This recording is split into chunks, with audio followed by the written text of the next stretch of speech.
y su presencia son tan notorios y tan fuertes. Cabe meditar dónde se presenta Dios, en qué lugar está Él. En esta semana recibimos una noticia muy fea a nivel país. Y es que el Ecuador está llegando al top 10 casi de los países más violentos del mundo. Hace 40 años, 20, 30 años tal vez atrás, el Ecuador más bien era considerado un país de enorme paz. Hoy está en el puesto número 11 de los países más violentos del mundo, solo detrás de Siria, Libia y otros países que mejor no nombraré. Sin embargo, en donde abunda el pecado, sobreabunda la gracia. Y si el Ecuador está lleno de violencia, lleno de situaciones hostiles, difíciles, es un lugar complejo para vivir, pues es ahí donde el Señor nos permite tener momentos como estos, presenciar su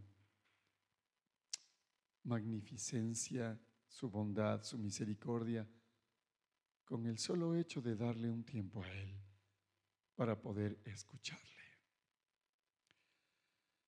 El día de hoy vamos a seguir un poquito caminando frente a aquello que hemos estado hablando en estas semanas y que nos tiene ocupados para tratar de ir analizando cómo es el llamado a vivir en cosas y en situaciones como las que estamos viviendo, en momentos en donde en lugar de ser nosotros un lugar de paz, somos un lugar en donde nadie quiere vivir y en donde la paz está poco menos que desconocida.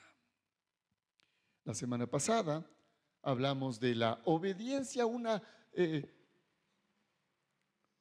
manera y la principal, diría yo, forma o requisito que Dios pide para que podamos experimentar la obediencia a pesar de la dificultad, la crisis o las situaciones complejas. No sé usted en esta semana qué tanto obedeció, cómo le fue con la obediencia, si fue fácil, no fue fácil y qué experimentó. Pero la obediencia lo mínimo que trae es paz, si es que no ha traído bendición, y ya tener paz y es bendición. Escuché en estos días una frase que me dejó meditando frente a esto, que es el sufrimiento y la crisis y las cosas que son difíciles de cambiar. Y decía lo siguiente: si lo que estás viviendo no se puede cambiar, ¿por qué lloras? ¿Por qué sufres? Y si lo que estás viviendo se puede cambiar, ¿por qué lloras? ¿Por qué sufres? Algunos suelen decir que los ecuatorianos somos sufridos. Otros dicen sufridores.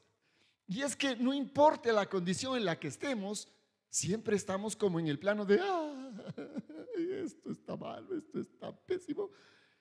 Y siempre estamos mirando, como veíamos la semana pasada, lo negativo.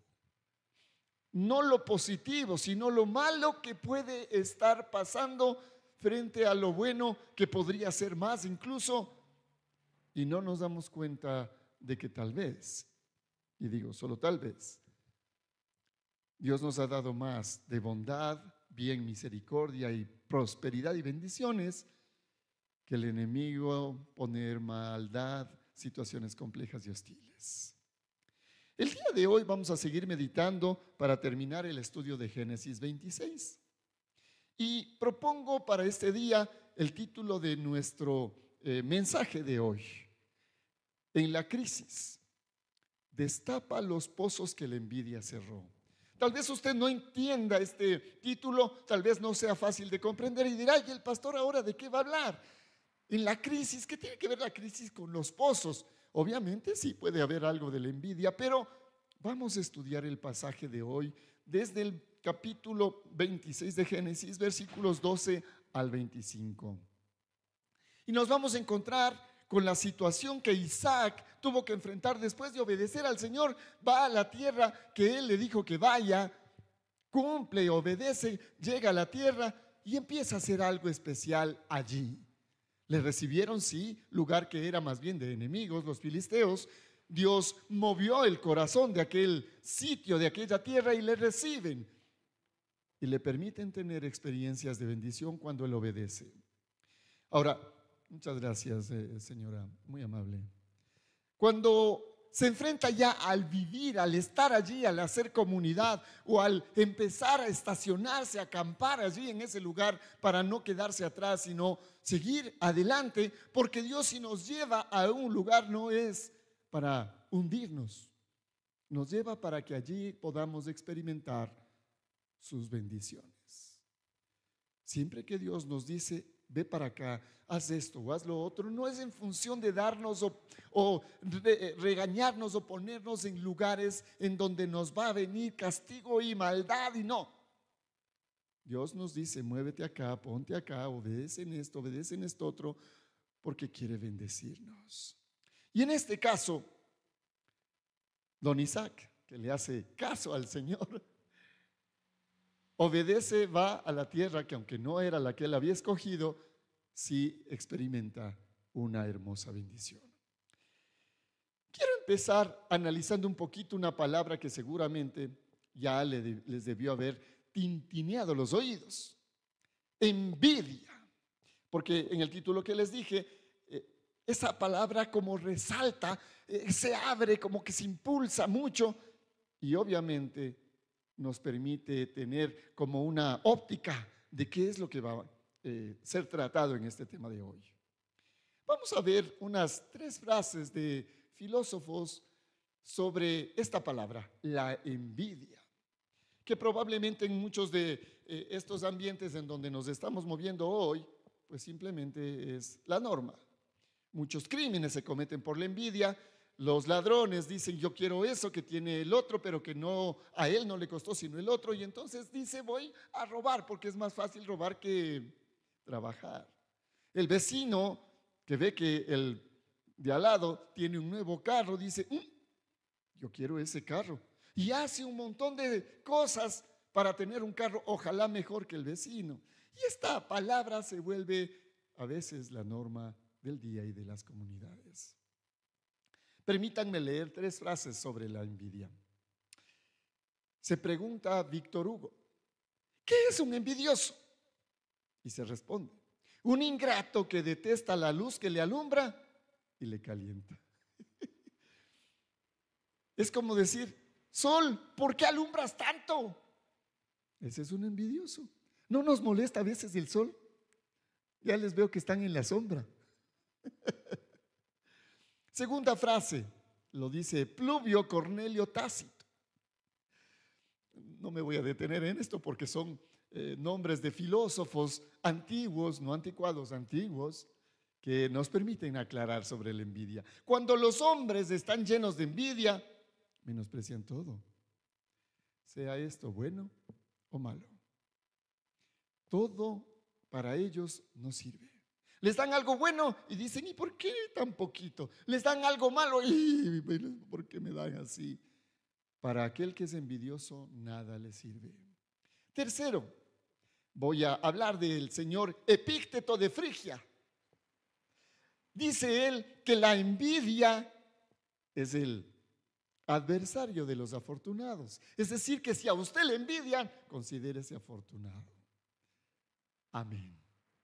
Creo que esa frase es la última que yo quiero hacer la mía.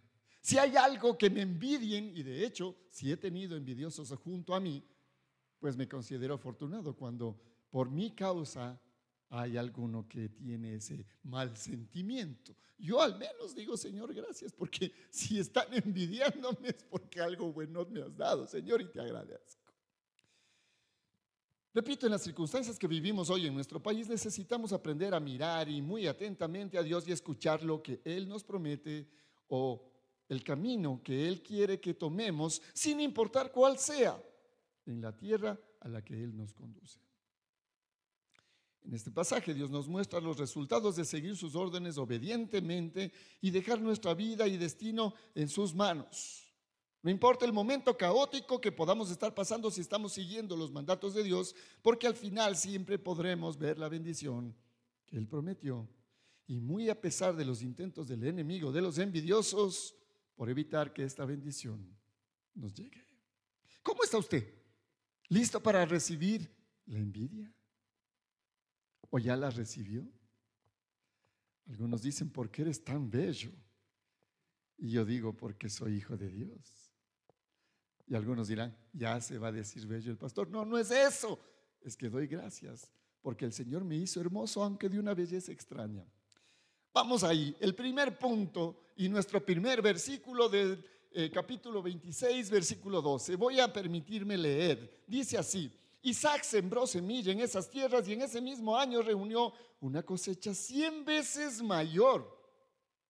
Ahí se pone un punto seguido y dice: el Señor lo bendijo.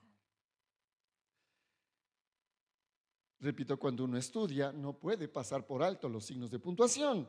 Y aquí hay un punto seguido, es decir, que van a remarcar o decir algo más importante o algo un poquito diferente o que aporta a la primera frase. Isaac sembró semilla en esas tierras y en ese mismo año reunió una cosecha 100 veces mayor. Pero no es por la siembra de Isaac, sino porque, punto seguido, el Señor lo bendijo. Punto 1 de nuestro mensaje: no es el lugar o las circunstancias, sino el Señor que trae la bendición. No es el lugar, no soy yo, no son las circunstancias, no es el país, esté bien o esté mal el país, no es el lugar el que trae la bendición. El lugar sí importa, pero no es el lugar el que trae la bendición. Puede estar en el peor lugar del mundo, pero si Dios está allí, habrá bendición. Puedo estar en el mejor restaurante del mundo, pero si Dios no está allí, la comida me sabrá a nada. Y aquí 3 cosas para meditar rápidamente, que no quiero detenerme en este punto porque el segundo es largo. La primera, la obediencia trae bendición. Isaac obedeció y lo que recibió fue 100 veces más de lo que sembró.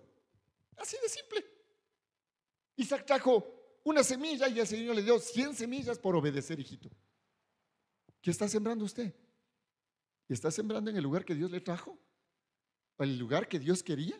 Porque si usted siembra en otro lugar, cuidado, Dios no está allí, no habrá bendición. Segunda cosa, tú siembra, eso es lo que importa. Tú siembra.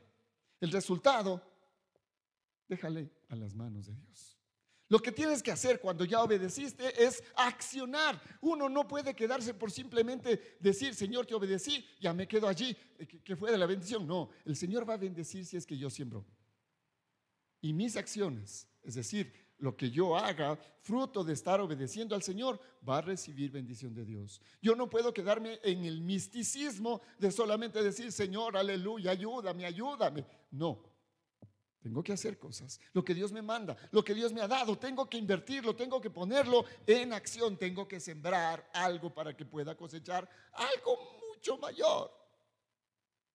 Pero si yo no siembro, no esperemos que Dios me dé nada. Tengo que sembrar. ¿Cuál semilla tiene usted? ¿Qué está sembrando? ¿Están sembrando? ¿O solamente está esperando que venga la bendición? Y eso no es correcto. Tercero, mis queridos amigos, familia, hermanos en la común fe, Dios cumple con su promesa aún en tierra que no es la suya. Algunos dirán, pero si no es mi tierra, pero siembra. Siembra, porque si tú siembras a pesar de que no sea en el lugar que es tuyo, seguramente habrá bendición para ti y para los demás. Y eso significa, trabaja y en tu trabajo siembra lo que tengas que sembrar y más, porque si en tu trabajo estás bien y al trabajo le va bien por tu siembra, seguramente tú también recibirás una gran bendición. La cosecha que Isaac sembró, cosechó, no fue solo para que coma él, su familia y sus empleados. No, con eso, esa cosecha, luego nos aclara, negoció, hizo negocios, compró, vendió. Esa cosecha fue para él y para otros. Recuerden que estamos en un contexto de hambruna. Él había salido de la tierra de su padre Abraham, porque vino una hambruna similar a la de su papá. Y en ese contexto de hambruna, es decir, no había nada de productos. Y cuando Isaac siembra, lo normal que hubieran dicho los que estaban a su alrededor: ¿y cómo siembra si no hay agua? Ya vamos entrando en el plano de los pozos. ¿Cómo siembra si no está cosechándose nada? No siembre. Seguramente muchos le dijeron: ¿para qué está sembrando? Si no hay ahorita no hay cómo cosechar nada. Mira, nadie está sembrando. Pero él va y en medio de la hambruna siembra. Y dice hambruna, ¿de dónde sacó la semilla? ¿De dónde sacó la semilla? No sé qué hizo Isaac. Tal vez tenía un guardadito por ahí, o se fue y encontró alguna cosa, negoció algo, pero sacó semilla para sembrar. Y eso significa que no podemos quedarnos quietos. Siempre habrá algo que hacer. Alguna cosa puedo yo conseguir, a pesar de que me digan que no hay nada. Si yo me quedo quieto, no encuentro nada. Pero si yo me muevo, algo aparecerá. Algunos suelen decir: es que debes quedarte en oración. Si está bien, hay que orar, y hay que orar mucho como hoy. Pero la oración sin acción es puro misticismo. La oración sin acción son puras emociones. Si usted ora y no acciona, no espere recibir bendición. En este caso, Isaac ora al Señor, escucha del Señor, obedece al Señor y siembra en lugar extraño, donde no era el de él, no era tierra de él. Sembró en otro lugar. Sí, pero no era su tierra. Le dijo: anda, camina, haz esto. Obedeció, sembró. No era de él la tierra. Tal vez la semilla no era de él, no lo sabemos. Solo sabemos que en medio de la hambruna alguna semilla logró conseguir. Recuerden que en ese tiempo la comida se hacía con las semillas de trigo, con las semillas de cebada. No había tanto allí, pero esas semillas servían para hacer pan. Y cuando tenían poco, lo poco se comían. Pero este hombre sacó semillas. Dios cumple su promesa, a pesar de que no era el lugar más indicado para los ojos de Isaac, porque para Isaac Egipto era, no los filisteos. Siembre, porque en el sembrar, en el accionar, seguramente, a pesar de que no sea el lugar que usted quisiera, en ese seguramente experimentaremos bendición. Y aquí vamos al segundo punto de nuestro bosquejo. Y voy a hacer lo que normalmente no lo haría. Vamos a primero leer todos los puntos que se extraen del pasaje y luego leeremos el pasaje. Voy a hacer un corrido rápido de estos puntos que hemos extraído del pasaje y luego leeremos el pasaje para que usted como que mastique un poco más despacio con los puntos que le voy a decir este pasaje y podamos darle tal vez un poco más de luz a lo que Dios nos quiere enseñar en esto. Segundo punto. Hay dos tipos de personas frente a la crisis, en este caso la hambruna. Nos vamos a encontrar con dos tipos de personas que responden de una u otra manera frente a la crisis. Y en este caso, los dos tipos de personas son los siguientes. Los obedientes, primer tipo, los obedientes que destapan pozos y prosperan. Pero el segundo tipo de personas son los envidiosos, que hacen lo contrario, los envidiosos que tapan los pozos de los prósperos y viven en pobreza. Los obedientes que destapan los pozos y prosperan tienen más o menos 5 características. Frente a la crisis, estos obedientes lo que hacen es trabajar. Trabajan, no se quedan quietos, no dicen: ay, me vino la crisis, mejor me muero, me suicido. No, los obedientes frente a la crisis trabajan. Segunda cosa, los obedientes frente a la crisis traen a memoria lo bueno que hicieron otros. Siguen el ejemplo bueno de otros. No se quedan quietos, empiezan a pensar, a meditar. ¿Y ahora qué hicieron los demás cuando estuvieron en crisis parecidas a estas? Y los obedientes frente a la crisis traen a memoria qué hicimos atrás o qué hicieron atrás. Recuerden que Isaac enfrentó con su papá una hambruna similar. Y él estaba mirando qué hacía su papá. Y frente a esta crisis, Isaac dice: mi papá hizo esto, hicimos esto y esto y esto. Entonces, hoy estamos en una situación media parecida. Tengo que seguir ese ejemplo. Tercera cosa, los obedientes que destapan pozos y prosperan frente a la crisis no se detienen ante los obstáculos. Siempre habrá obstáculos, pero ellos no se detienen. Arrasan con los obstáculos, los enfrentan o a veces simplemente se hacen a un lado y dicen, obstáculo allá, por otro ladito, me voy por acá y sigo caminando hacia mi meta. No me quedo peleando con el obstáculo. A veces perdemos tanto tiempo peleando con los obstáculos. Cuídese que usted no sea obstáculo, sino que sea aquel que quita y se hace a un lado y no se pone a pelear con los obstáculos. Los obedientes que destapan pozos frente a la crisis vuelven a empezar las veces que sean necesarias. Ya me fue mal una vez y ahora vamos empezando de nuevo. Ya me fue mal 2 veces y ahora vamos a empezar otra vez. Los grandes descubrimientos del mundo no se hubieran logrado si no se intentasen una y otra vez. Los fracasos a los obedientes que destapan pozos no los detienen. Los impulsan a hacer otra manera distinta de la que hicieron. Recuerden que las luces, como los teníamos antes con los filamentos, los foquitos se hicieron al menos más de 3,600 veces. Se intentaron hacer el foco para que ilumine. Yo me imagino a ese hombre que estaba intentando hacer el foco en el intento 3,250. ¿Cómo se sentiría? Tenía 3,249 fracasos. ¿Se quedó allí? No. 3,250, 3,251, 3,600, 3,670 hasta que llegó. Después de 3,600 y pico de fracasos, se hizo la luz. Los obedientes que destapan pozos para ser prosperados vuelven a empezar las veces que sean necesarias. Y quinto, ante la envidia, los obedientes innovan, emprenden, construyen. Los obedientes innovan, emprenden, construyen. Ahora vamos a ver la antítesis de los obedientes, los envidiosos. Los envidiosos que tapan los pozos de los prósperos y viven en pobreza. Qué increíble. Pero los envidiosos, en lugar de progresar, más bien están intentando que el otro no progrese, que el otro no camine, que el otro no mejore.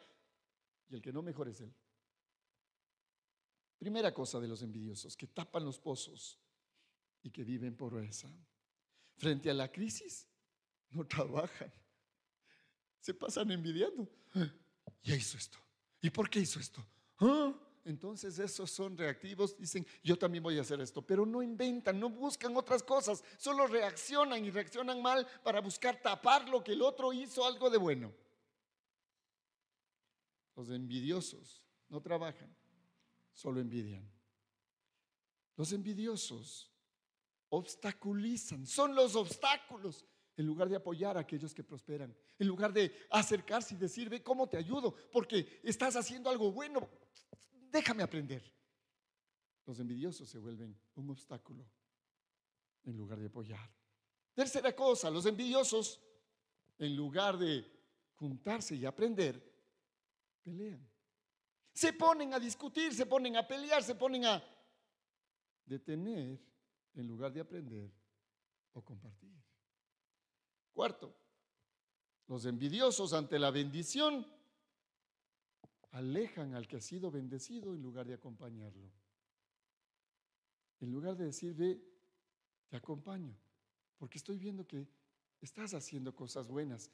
Permíteme acompañarte, déjame aprender. Porque eso significa humildad, significa aprender a decir, lo que yo estoy haciendo no es correcto, entonces déjame, puedo aprender. ¿Me enseñas? Pero los envidiosos ante la bendición lo que hacen es, detente, fuera de aquí. No sirve que estés conmigo, lárgate de aquí. Y los alejan. Por último, quinto, los envidiosos en lugar de recibir bendición siempre pierden lo que tenían y no reciben bendición. Permítanme ahora leerles el pasaje. Tal vez ahí podamos entender mejor. Versículo 13 dice, y él, Isaac, se convirtió fruto de la siembra y de la cosecha en un hombre rico. Luego progresó tanto que llegó a tener muchas posesiones. La palabra posesiones significa que antes no tenía y ahora posee lo que era tal vez de otro, a través de compras, a través de negociaciones. Y en este caso, este buen hombre lo que hizo fue, con su prosperidad, compró otras cosas, compró más cosas, posesiones, tuvo muchas posesiones. Tenía tantas ovejas, ganado y esclavos que les dio envidia a los filisteos. Vean nomás, el que obedece, prospera, hace negocios, tiene más, y los otros, ¿por qué? Este tiene más. Si nosotros somos los dueños de la tierra. Y eso seguramente los filisteos empezaron a pensar, este que no es de aquí, está prosperando, se está llevando nuestras cosas, tiene más que nosotros. Versículo 15, los siervos del papá de Isaac, Abraham, habían cavado muchos pozos durante la vida de él. Los filisteos, en lugar de unirse para seguir cavando y abrir un poco más de pozos y tener agua, taparon esos pozos llenándolos con tierra. Qué increíble. En lugar de decir sacaron agua en el desierto, tapémosle con agua. Este está progresando, tapémosle, que no progrese. Qué increíble. Tapan en lugar de abrir, en lugar de compartir, en lugar de apoyar. Listo, sacaste agua, ve, yo te traigo una soguita y un balde para que saques. Yo te ayudo con esto, hagamos algún camino para que lleven el agua, algo más. Pero estos, en lugar de ayudar, obstaculizan. Es como usted pone una semilla y los envidiosos quitando la semilla. Qué increíble. Versículo 16. Después, Abimelech, el rey de los envidiosos, le dijo a Isaac, vete de aquí. Mire, en lugar de decirme, este le está yendo bien, que nos enseñe cómo es que hizo para que le vaya bien. Está en nuestra tierra, resulta que nuestra tierra tenía agua y no nos dimos cuenta. En lugar de pensar en lo positivo, piensan en lo malo. Este está progresando, saquémoslo de aquí. Vete de aquí, te has vuelto más poderoso que nosotros. Más poderoso que nosotros y estaba en su tierra. ¿Por qué? Ellos no pudieron volverse tan poderosos como Isaac. Porque ellos no hicieron las cosas. Porque ellos no obedecieron. Porque ellos simple y sencillamente no buscaron a Dios. Y lo que hacían era envidiar. Versículo 17. Entonces, Isaac se fue de ahí. Se fue. Así de sencillita está la frase. Entonces Isaac se fue de ahí. Diría un viejo filósofo mexicano, no te juntes con esa chusma. ¿Para qué quedarse allí? ¿Para qué ponerse a discutir y a pelear con gente que lo único que sabe es quitarle a usted la posibilidad de seguir entendiendo la bendición de Dios? Una de las máximas de John Maxwell dice esto en el liderazgo: júntate con gente que te aporte, júntate con gente que te ayude, que te edifique. Entonces Isaac se fue de allí, acampó en el valle de Gerar y se quedó a vivir allí. Otro lugar. Ya no estaba con los filisteos, se fue más allácito.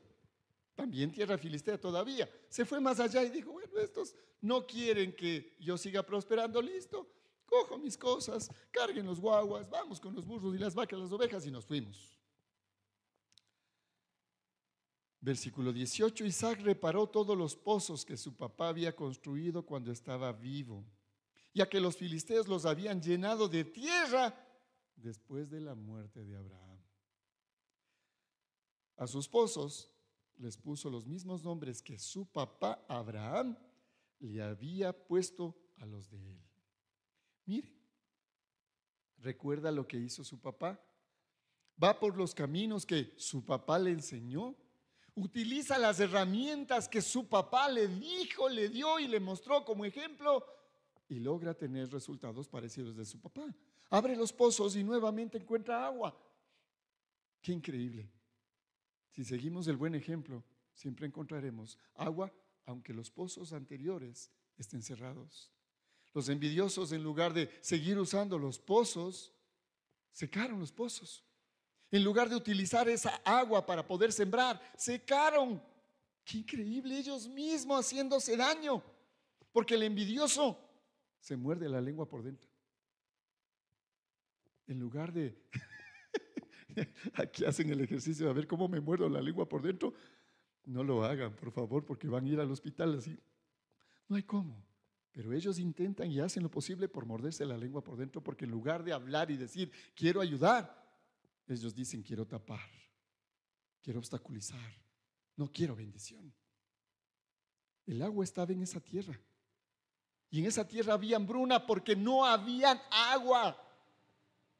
Y estos, simple y sencillamente, siguen en el mismo estilo y estado de sus padres, los envidiosos. Los filisteos eran envidiosos en el tiempo de Abraham y ya murieron. Y los hijos siguen el ejemplo envidioso de los filisteos padres. Y siguen haciendo lo mismo. Cuán importante para un papá, para una mamá, dar un buen ejemplo. Porque nuestros hijos probablemente van a seguir lo mismo que nosotros hagamos. Seamos envidiosos o seamos obedientes. Sigo leyendo. En cambio, los esclavos de Isaac abrieron otro pozo en el valle y encontraron nuevamente agüita fresca. Miren, abren los pozos Isaac y sus esclavos empleados, y en cambio los filisteos cierran y tapan los pozos, les mandan sacando, se va a otro lado, nuevamente intentan abrir otro pozo y Dios les da agüita fresca. ¿Por qué agua fresca? Porque muchos pozos probablemente, fruto del agua estancada, no valían. Pero el Señor, fruto de la obediencia, le da a usted una nueva agua. Agua fresca, agua que sirve para vivir, nuevo lenguaje, nueva forma de buscar las cosas o de emprender las cosas. Agua fresca, algo distinto, algo nuevo, ideas nuevas. Esa es agua fresca. 20.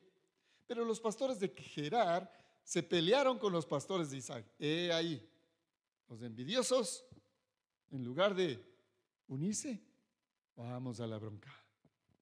Aquí nos damos porque nos damos y se largan porque ustedes no van a sacar agua, sino que les vamos a cerrar los pozos. Y en lugar de decir, ve, enséñame cómo haces estos pozos para sacar agua fresca, porque quiero aprender.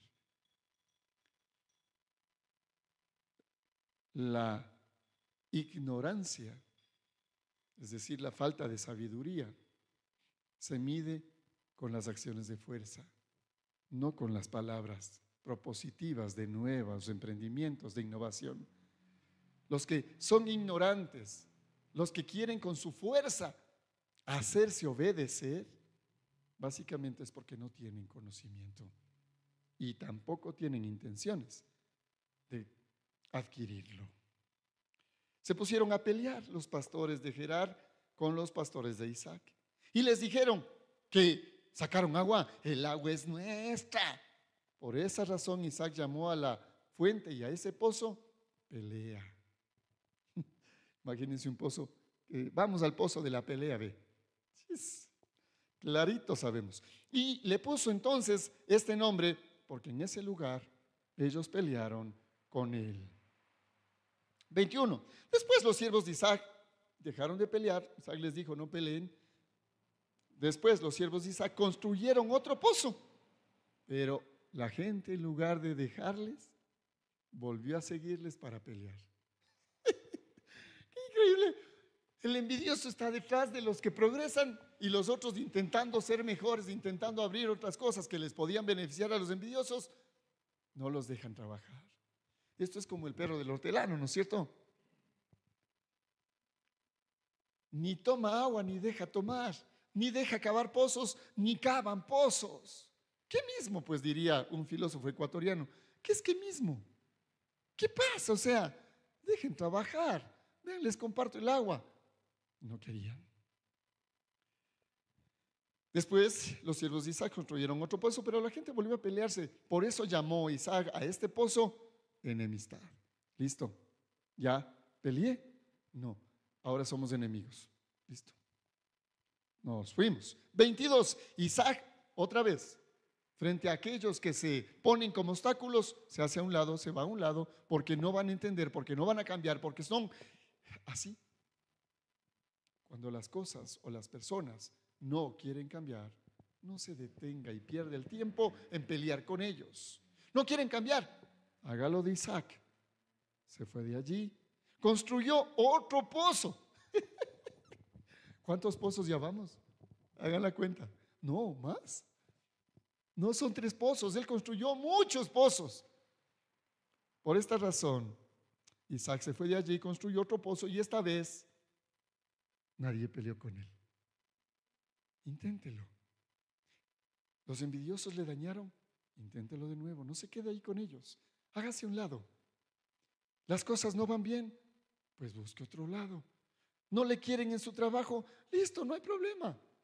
Si no quieren entender que usted está bendiciéndole, busque un nuevo trabajo. Hágase a un lado. No se quede con los envidiosos. Busque escuchar a Dios que le dice. No se quede a perder el tiempo. Isaac, versículo 22, se fue de allí y construyó otro pozo, y esta vez nadie peleó con él. Por esta razón llamó a este pozo libertad. En otras versiones dice, al fin un espacio libre de problemas. Este pozo, el último que construye Isaac, o al menos el que conocemos que fue el último, dice, al fin vas a tener libertad. Y seguramente Isaac dijo, al fin en paz. Pero les cuento que esta novela no termina ahí. Ya dijo. El pozo se llamó libertad, y luego dijo Isaac, ahora el Señor nos dará espacio para que prosperemos en esta tierra. Como ya se fue más lejos y más lejos, llegó un momento en donde los envidiosos desaparecieron, ya no le siguieron más, porque una de las características del envidioso es que no es constante y es ocioso. No le gusta caminar mucho. Le gusta estar ahí viendo enseguidita, ahí donde más cerquita está. Ese es el envidioso. Aléjese. No va a ser usted asediado por los envidiosos mucho tiempo. Quiero terminar el pasaje con esto. Voy a leerles rápidamente para repasar este pasaje. Los obedientes que destapan pozos y prosperan tienen estas características. Frente a la crisis trabajan. Los envidiosos solo envidian, no trabajan. Los obedientes que destapan pozos y prosperan frente a la crisis traen a memoria lo bueno que hicieron los otros. Los envidiosos solo viven el presente y miran lo que hacen, pero no proyectan hacia el futuro y tampoco recuerdan el pasado. No les gusta el pasado y tampoco saben qué va a pasar en el futuro. Los obedientes que destapan los pozos y prosperan frente a la crisis no se detienen ante los obstáculos. Los envidiosos que no trabajan simplemente siempre son un obstáculo. Los obedientes que destapan pozos y vuelven a prosperar también vuelven a empezar las veces que sean necesarias para emprender de nuevo, son innovativos. En cambio que los envidiosos vuelven a ser obstáculos. Frente al emprendimiento de otros, ellos solamente piensan en obstaculizarlo. Ante la envidia, los obedientes innovan, emprenden, construyen. Los envidiosos se amargan, se muerden la lengua por dentro y se regresan a sus pozos secos. Conclusión, versículos 23 al 25. Isaac se fue para Beerseba y el Señor se le apareció esa noche y le dijo, yo soy el Dios de tu papá Abraham, no tengas miedo que yo estoy contigo. Te daré mi bendición y haré que tengas muchos descendientes por causa de mi siervo Abraham, al que le hice la promesa. 25. Isaac construyó allí un altar y adoró al Señor. También estableció allí su campamento y sus siervos. Otra vez, construyeron otro pozo. Este hombre se especializó en construcción de pozos. Yo creo que debería ser contratado por Petrocomercial para ver si puede encontrar mejores pozos petroleros, porque ya el Yasuní se cerró, pudiendo tener bendición. Lo que la gente escogió ser obstáculo. Dios puso cosas allí para que sean bendición a nosotros y hemos puesto obstáculos. Miren en esto, el Señor se le aparece de noche a Isaac cuando él se va de todos estos envidiosos. El Señor se enfrenta a aquellas cosas, mira a los envidiosos, deja que estén allí por un tiempo y en el instante en que es necesario, cuando ya las cosas se han calmado, el Señor aparece. Algunos se dirán, cuando la paciencia no es del mérito, algunos dirán, pero ¿por qué no apareció el Señor cuando venían los envidiosos y les quitó a los envidiosos de un tajo, de un tingazo así? ¿Por qué no apareció? Porque el Señor, a través de las situaciones críticas, prueba nuestra fe, nos enseña y nos da nuevas ideas para ser emprendedores.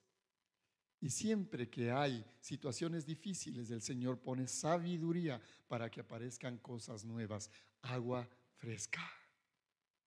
Qué increíble que es el Señor. Actúa al revés de lo que nosotros pensamos que debería actuar. Mucha gente diría, pero debió haber quitado a los envidiosos de ahí. El Señor no le quitó. Cuando venció todas las batallas, cuando venció sus propias batallas, cuando entendió que no tenía que estar peleando con quien no merece ni siquiera la atención, cuando ya todo terminó, llega el Señor en paz y se le aparece y le dice, hijito, así como bendije a tu papá, la promesa que le hice a él, te voy a cumplir a ti. El ejemplo de tu padre, el cual tú seguiste, va a tener la retribución de lo que yo le prometí a él. Concluyo con esta frase. En la crisis, no te quedes mirando al envidioso ni la envidia. No pierdas tiempo. Trabaja, siembra, emprende, porque eso te traerá prosperidad y bendición. Mi querida familia, donde esté Dios, donde Dios le hable, donde Dios le lleve y donde Dios esté siendo perceptible de usted, allí quédese, allí instale su campamento, allí construya un pozo, levante un sitio para adorarlo, no importa el lugar, si es Ecuador, si es el Valle de los Chillos, si es Riobamba, Guayaquil, Ibarra, Quevedo, lo que sea, pero si es el lugar en donde Dios le llamó, quédese allí. Si ese es el lugar en donde Dios le está dando a través de esfuerzos, de trabajo, de emprendimientos, de cosas, de sembrar, es en donde Dios le está dando cosechas y agua fresca, no busque otros lugares, ni se quede mirando a los envidiosos que siempre serán un obstáculo para sacarlo e intentarán cerrar los pozos. Recuerde que como empezamos en las crisis, destape los pozos que la envidia cerró, porque el Señor quiere prosperarnos, no importa el lugar, no importa la crisis, no importa lo que estemos viviendo, ni quién se vuelva obstáculo de nuestra vida. A nosotros nos compete obedecer, sembrar, no discutir con quien no vale la pena, moverse de los obstáculos, seguir sembrando y seguir abriendo pozos, aunque otros se empeñen en cerrarlos. Vamos a orar. Mi Señor y Dios, tú llegas en el momento perfecto, no antes ni después. Para ti, el tiempo es, no fue ni será, es siempre presente. Tú nos conoces, sabes cuál es nuestra humana debilidad, pero también sabes cuáles nuestras fortalezas. Y cuando decidimos hacer lo de Isaac, es decir, obedecer, la bendición, a pesar de los que se pongan delante de nosotros como obstáculos y nos encaren con su envidia, la bendición va a llegar. Ayúdanos a ser constantes, a permanentemente creer en que tú nos vas a respaldar y seguir intentando aunque nos hayan cerrado las puertas en otros lados. Seguir intentando nuevamente, Señor. No puedo detenerme cuando tú me diste un plan y un propósito. Cuando tú me dijiste y me mostraste un camino para llegar a una meta, no puedo detenerme. Aunque cierren mis pozos, podré volver a abrir otros. Mientras tenga vida, Señor. Y cuente con tu bendición y pueda escucharte. Ayúdame para seguir teniendo fuerzas, para seguir abriendo nuevos pozos. Porque un día, Señor, lo que fue enemistad y pelea terminará siendo libertad. Y allí entonces encontraremos el agua fresca que nos hace falta para cosechar, para sembrar, para innovar, para progresar. Danos la fuerza, Señor, necesaria para implementar lo que sea necesario, Señor, en nuestro camino y levantar nuevos pozos, abrir nuevos pozos. Porque algún día los envidiosos se cansarán y podremos experimentar tu bendición en paz. Gracias, Señor. Te bendigo en el nombre de Cristo Jesús. Solo un pequeño aporte. Todavía no ha terminado Génesis 26. ¿Será que Isaac terminó de construir este último pozo? ¿Qué opina usted? ¿Será que Isaac otra vez recibió la presentación de los envidiosos? ¿O será que ya no más? ¿O algo cambió? Si usted quiere saber el desenlace de esta historia, síganos por favor por el mismo Vaticanal, a la misma Vati hora y en el próximo Vati domingo. Porque seguramente Isaac tiene otro momento con los envidiosos para enseñarnos cosas que el Señor quiere para vivir en esta etapa de crisis de la manera que Dios quiere que vivamos, con bendición. Dios les bendiga.